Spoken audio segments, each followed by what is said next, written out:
Good evening and welcome to Crap Grandma Says Round 2. It's Monday, July 21st. Tonight I want to talk about the Department of Department of Justice and its jaw-droppingly pathetic sentencing recommendation for Brett Hankison, one of the officers involved in the botched raid that killed Breonna Taylor. You remember Breonna Taylor, right? Innocent woman, sleeping in her own home, murdered by the state in a no-knock raid gone so violently wrong, it could have been a Quentin Tarantino fever dream. Yeah, that one. Well, in their infinite wisdom, the DOJ decided to recommend that Hankison, the officer who fired blindly into her apartment and neighboring units like he was playing a drunk round of Call of Duty, get one single day in prison. 1 day. As in, wake up, put on your orange jumpsuit, blink, and go home. Let's pause for a second for dramatic effect on that. 1 day!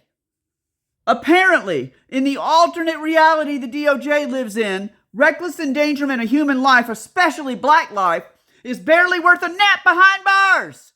Maybe they thought he should have gotten time served for having to sit through his own trial, poor guy. Not.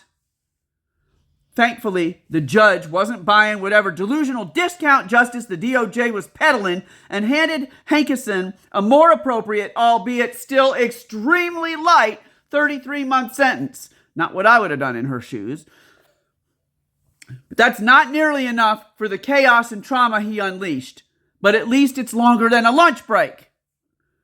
Let's be real. The DOJ's recommendation sends a loud, tone-deaf message. If you're wearing a badge and fire into a home with zero visual confirmation, especially if that home is the home of someone who is not white, and you put multiple lives at risk, the system still will bend over backwards to pat your head and tuck you in.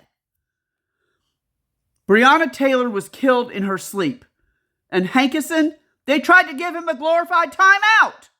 So no, we're not applauding the system for finally doing something. We're side-eyeing the hell out of the DOJ for proving yet again that justice in America comes with an asterisk, and the fine print reads, "Some lives matter more than others." And that, my friends, is the greatest injustice of all.